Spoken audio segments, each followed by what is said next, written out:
নমস্কার। গানের গল্পে দেবব্রত এই অনুষ্ঠানের আবার একটা নতুন পর্ব নিয়ে আমরা আপনাদের সঙ্গে উপস্থিত হয়েছি আপনাদের সামনে। আমাদের সঙ্গে রয়েছেন দেবব্রতবাবু।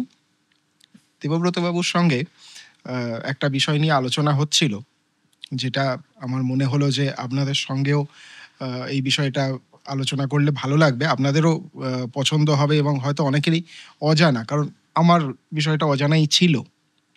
সেটা হলো যে এখন আমরা দেখি যে গান বাজনার ক্ষেত্রে তবলা এবং হারমোনিয়াম যেন অত্যন্ত প্রয়োজনীয় এবং আহ, একদম না হলেই নয় এরকম দুটি বাদ্যযন্ত্র অপরিহার্য।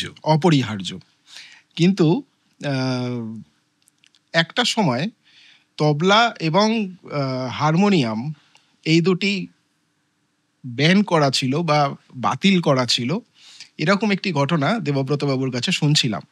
তো আমার মনে হয় আপনারাও যদি দেবব্রতবাবুর কাছে এই ঘটনাটা শোনেন, আপনাদেরও ভালো লাগবে, বা যদি অজানা থেকে থাকে আপনারাও জানতে পারবেন।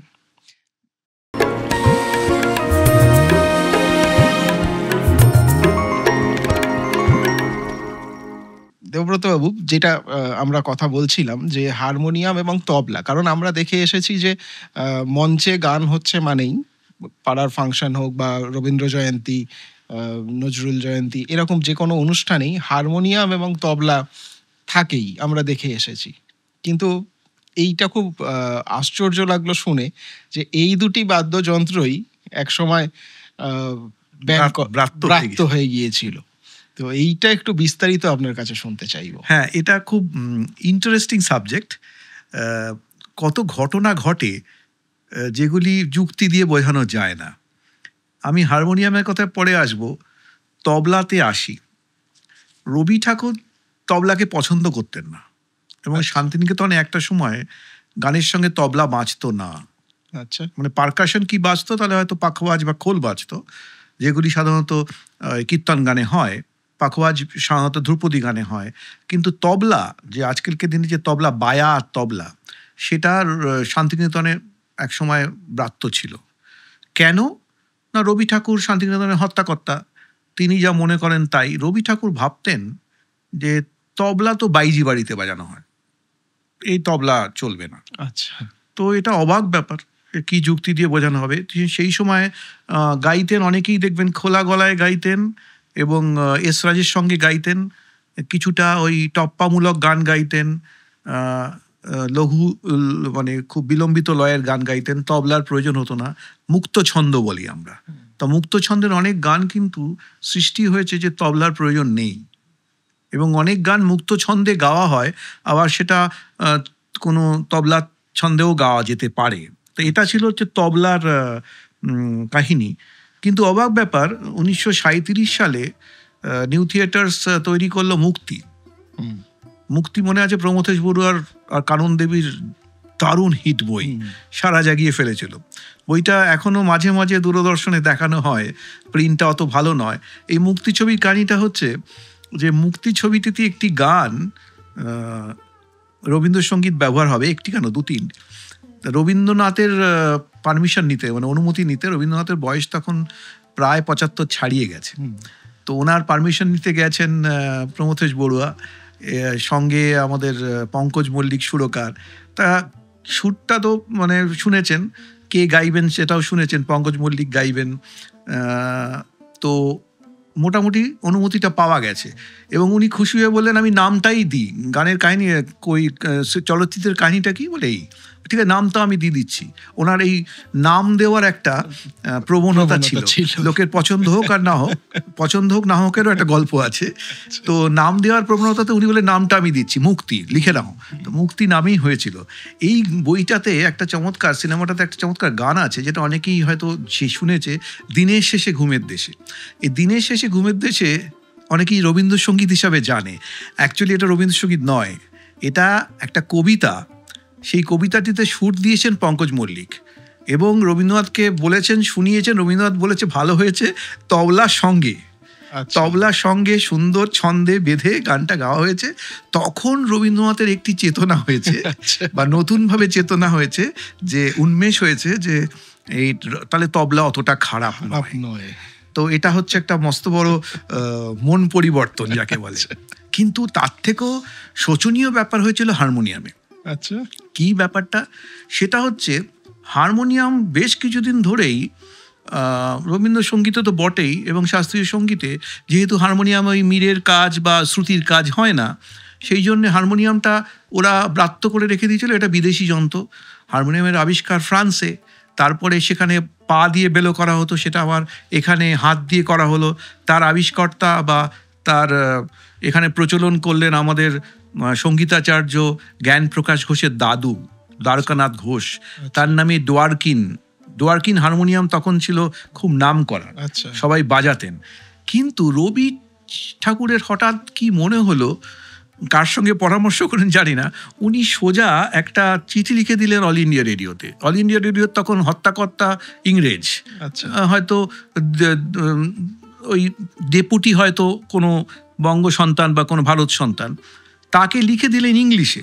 ইংলিশের বয়ানটা এরকম, if you can ban harmonium from the music programmes of All India Radio then it will be very beneficial for Hindustani music. আরে বাপরে। এরকম যে কেন অনধিকার চর্চা বা অধিকার চর্চা করলেন বোঝা যায় না। 1940-এ বললেন, সঙ্গে সঙ্গে বাকিরা তো লুফে নিল।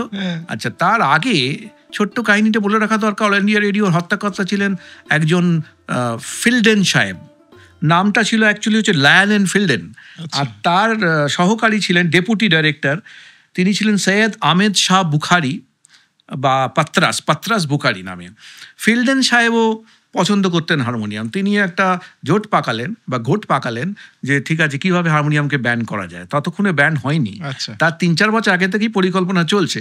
একটা সময় ফিল্ডেন সাহেব রিটায়ার করলেন, অবসর নিলেন, এবং সঙ্গে সঙ্গে তার দ্বিতীয় যিনি আছেন ওই পাত্রাস বুখারি সাহেব, তিনি এসে বিরাট বড় একটা ফিরিস্তি করলেন যে না, প্রস্তাব লিখে বললেন হারমোনিয়াম চলবে না।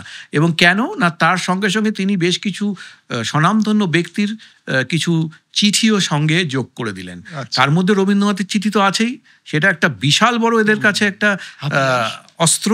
এবং তার সঙ্গে সঙ্গে ভাতখান্ডে ইনস্টিটিউটের মানে মারিস কলেজ লখনৌর তিনি তখনকার যেখানকার যিনি অধ্যক্ষ রতন ঝনকার সাহেব, এস.এন. রতন বলে তাকে পরিচয় দেওয়া হয়, রতন ঝনকার সাহেবও রাজি হলেন। ব্যাস হয়ে গেল, হারমোনিয়াম ব্যান।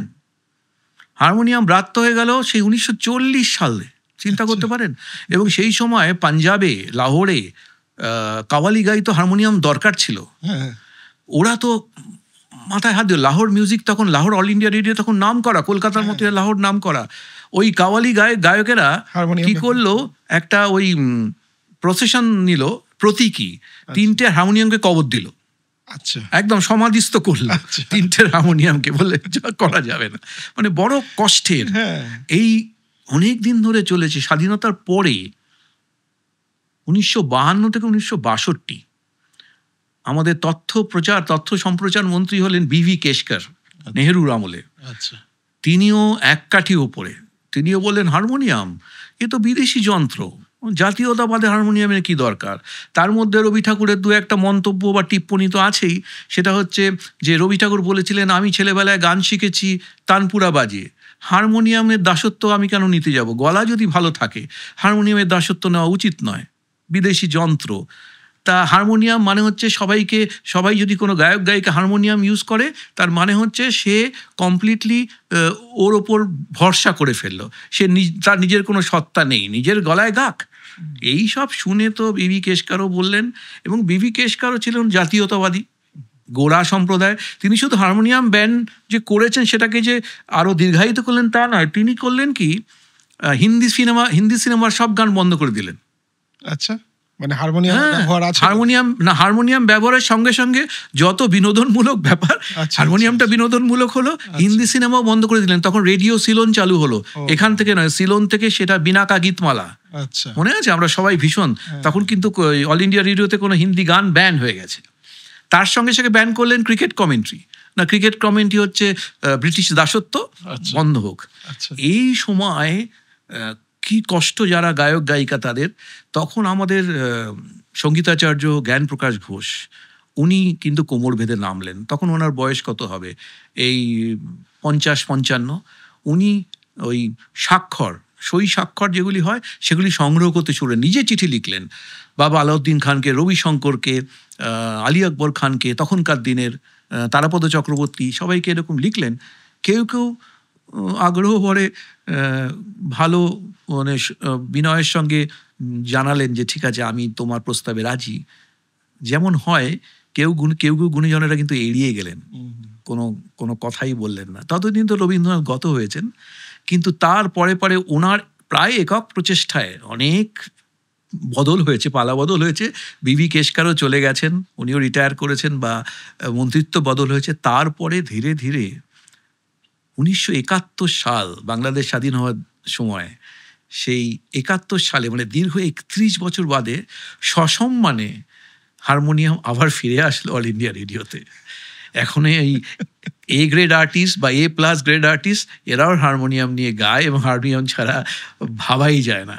তো এই একটা ব্যাপার যেটা ভাবাই যায় না, যে এরকম একটা সঙ্গীত যন্ত্র যেটা আমাদের সারাক্ষণ অপরিহার্য বলে মনে হয়, কিভাবে সেটা এক সময় কোন যুক্তিতে এতগুলো বছর নিষিদ্ধ হয়ে গেল, এতগুলো বছর নিষিদ্ধ হয়ে রইল। এবং তাদের যুক্তি ছিল হারমোনিয়াম নিলে তোমার গলার কারুকার্য বোঝা যাবে না, তুমি হারমোনিয়ামের দাস হয়ে পড়বে, ওই হারমোনিয়ামের রিডে যে শটটা আসে সেই শটটাই পেতে পারবে, কিন্তু মাঝখানে শ্রুতিগুলিকে দিতে পারবে না। বড় কঠিন যুক্তি। আর আজকের দিনে আমরা ভাবতেই পারি না এমন একটা হয়েছিল। এমনটাও হয়, এমনটাও হয়, ঠিকই ঠিকই। আজকের পর্বে আমরা এমন একটা বিষয়ে জানলাম যেটা শেষে দেবব্রত বাবুই বললেন, সেই কথাতেই বলি, এমনটাও হয়। তো আজকের যেটা সঙ্গীত চর্চার ক্ষেত্রে অপরিহার্য বা সঙ্গীতের ক্ষেত্রে অপরিহার্য বলে মনে করি আমরা, হারমোনিয়াম এবং তবলা, একসময় সেটি মানে এই দুটি বাদ্যযন্ত্রই ব্রাত্য হয়ে পড়েছিল বা নিষিদ্ধ করা হয়েছিল। এরকম নানান তথ্য দেবব্রতবাবু আমাদের আবদার মেটাতে দিয়ে চলেছেন। আমাদের আরও আবদার রইল দেবব্রতবাবুর কাছে, পরের পর্বে আমরা এরকম আবার কিছু ওনার থেকে জানবো। আমাদের এই অনুষ্ঠানগুলো আপনাদের কেমন লাগছে আমাদের অবশ্যই জানান, এবং যদি ভালো লেগে থাকে চ্যানেলটিকে সাবস্ক্রাইব করুন। নমস্কার।